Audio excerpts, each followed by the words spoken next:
Hey y'all, welcome back to the channel. Today we are going to talk about generalized anxiety disorder, or GAD, G-A-D. Some of you guys may be familiar with it being referred to that way. Generalized anxiety disorder is an anxiety disorder. It's in that category of psychological disorders. It's very common, and I'm seeing it more and more in my practice. And it's spread across all spectrums. I mean, people of all ages, of all walks of life, all situations. Some of the common symptoms of GAD, and just for shorthand, I'll just call it GAD going forward. But some of the common symptoms are persistent worry, and this is an excessive worry, and I know we all worry. We all have stresses and problems and things like that, and some worry is very healthy and normal, but for someone with GAD, their worry is excessive. It is persistent. It never stops. They are constantly, it seems, in a state of worry. It's difficult to control, and oftentimes they're completely unable to control the worry. And along with that goes overthinking. If you have GAD, a lot of times you have a tendency to really overthink situations or plans that you're trying to make, or really just anything. You kind of get stuck in a cycle of overthinking. Another common symptom with GAD is that you may feel that situations are more threatening than they are, or that situations are threatening when in fact they are not. A lot of times I see people with generalized anxiety disorder who have a lot of fear and worry and anxiety about a particular situation that really doesn't warrant it at all. It's just that they've overthought and they've really built it up in their mind. So that is a typical feature. People with GAD also have a very low tolerance for uncertainty, for surprises, for the unknown. So anything that doesn't go according to plan, or if it goes off script or whatever the case may be, that can be very difficult for them to cope with and for them to handle. They do not handle. And it's not uncommon that these people might be referred to by friends and family as control freaks. I know we've all heard that expression before. And honestly, I think, that control freak mentality goes along with a lot of the anxiety disorders, because when you have anxiety, you're anxious about the unknown. I mean, that's a lot of times that's what it boils down to. So in order to control that, you've got to control everything. You've got to control the narrative, the environment, even what other people are doing. You've got to try to control that if you can. So by the same token, people with GAD can struggle with being indecisive and having difficulty making decisions. Now, this might seem counterintuitive to someone who's a control freak, but not every person who has GAD is going to have every symptom. Some people might have some symptoms, but not others. So while some people are going to be control freaks and they're going to want to control everything and make all the decisions, some people with GAD are going to have difficulty making any decisions, but for fear of what the fallout might be from any decision that they make.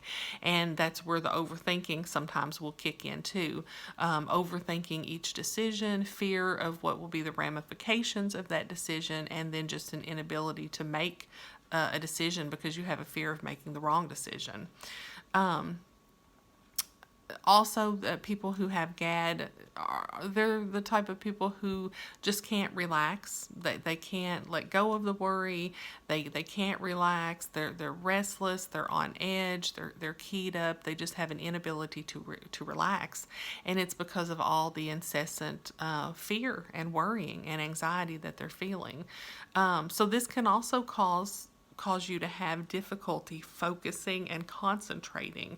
If you're riddled with anxiety and worry and fear and all this overthinking, it makes your mind kind of race around, but it can cause you to have difficulty focusing on any one thing or concentrating on any one thing. And sometimes you might find yourself even just spacing out. Your mind might just just go blank. So these are all some of the common symptoms of generalized anxiety disorder. And this might be the anxiety disorder that most people, whether you have it or not, most people are more familiar with. So now the thing about mental disorders and psychological disorders, particularly anxiety disorders, is that the symptoms are not all mental, they're not all emotional. Anxiety disorders, in particular, have a way of causing all sorts of physical symptoms. So it's not unusual that someone who has GAD or most of the other anxiety disorders might experience some physical symptoms. So these might include fatigue, and that could be from being so on edge all the time, being so tense and keyed up. It is very draining. It's very physically draining. So you might feel fatigue, tiredness, definitely trouble sleeping. People who have this disorder complain to me very frequently that they can't sleep, and it's a lot of times they'll say it's because their thoughts, they can't turn off their thoughts. They can't turn off the worry. So a lot of times they'll have trouble sleeping. Muscle tension and muscle aches, and of course it's tension. They're tense. They're mentally tense. They're emotionally tense, and this translates to physical tension. So muscle aches and tension is not unusual. People might feel trembly and weak. Anxiety takes a lot out of you. It really does. It's very draining, and some people might experience, trembling or weakness. Easily startled, like a quick startle response, that sort of thing. Sweating, of course. If you're worrying, you're just sweating bullets, so to speak. Some people might experience gastrointestinal upset. It's not unusual for people with anxiety disorders, particularly GAD, to feel nauseous or even to have some irritable bowel type symptoms, with, diarrhea and that sort of thing. And then the other thing, and this is sort of a physical and mental symptom. I think it could kind of cross over into either of those categories. Irritability. A lot of times when people have an anxiety disorder, particularly GAD, they feel irritable. And that's sort of a mental, it's sort of a state of mind, but it's also physical. I mean, there's a physical component to being irritated, being irritable.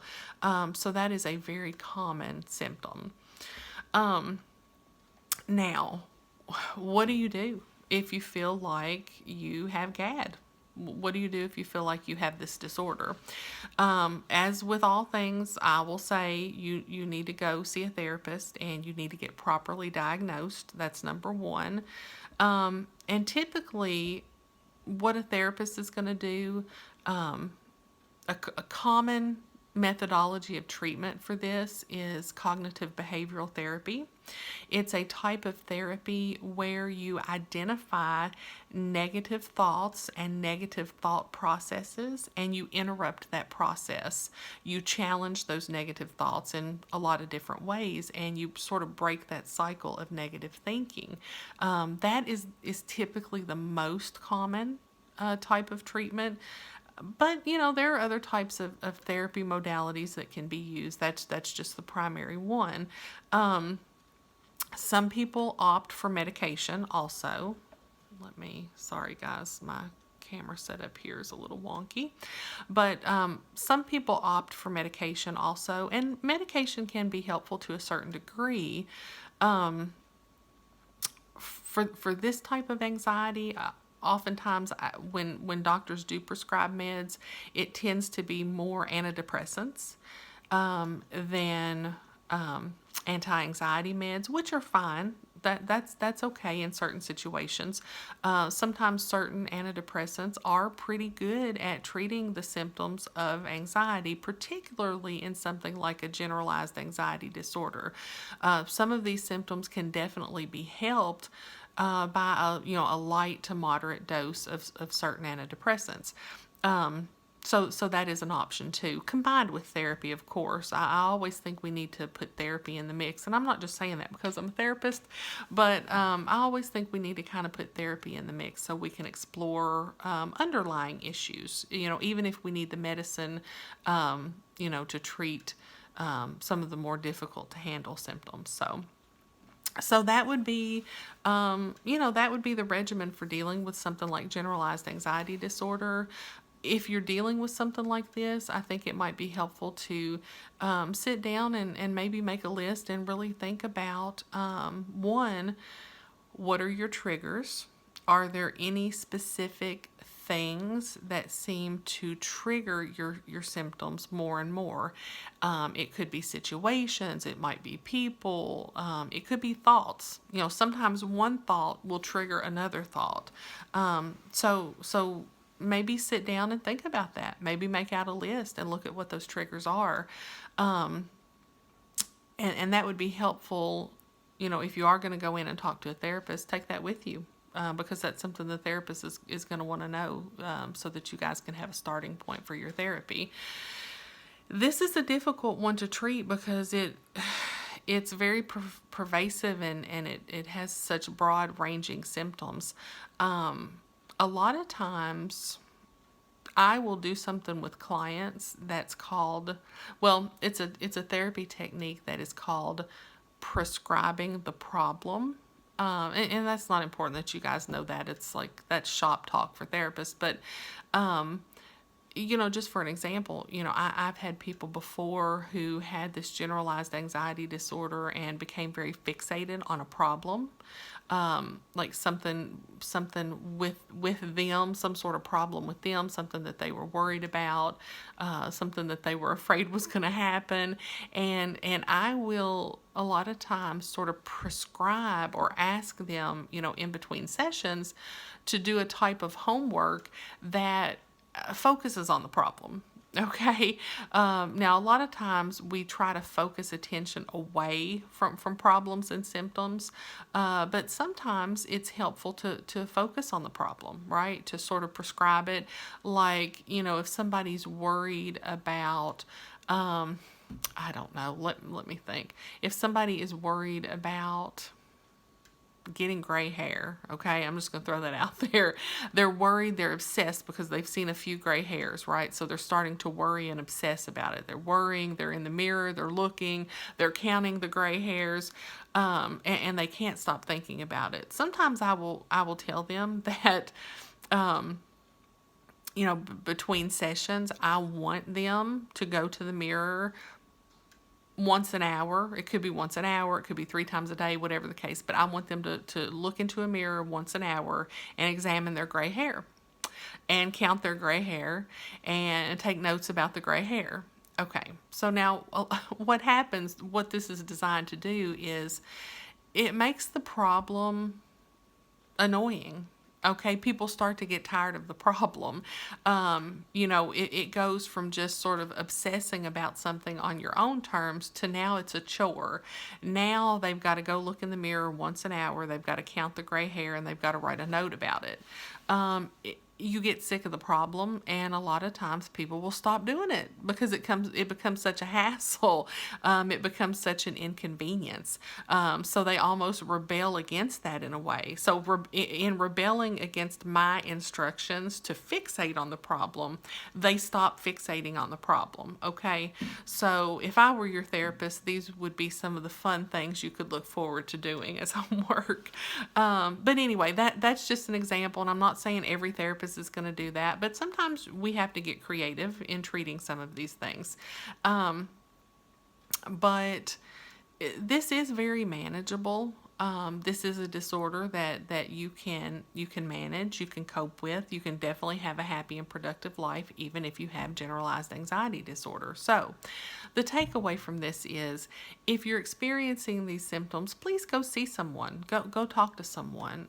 Make an appointment. Go see a therapist. Let them properly diagnose you, and then you guys can sit down together and come up with a course of action, come up with a treatment plan to help you start feeling better. This is normal stuff. Lots of people deal with this, and there is help to be had. Okay, so I will see you guys probably next week for part 2, and we will be talking about a different disorder. I haven't decided which one yet, so if anybody has any special requests for next week as far as which anxiety disorder you'd like to hear about next, drop a comment below, give me a thumbs up, and go ahead and subscribe. All right.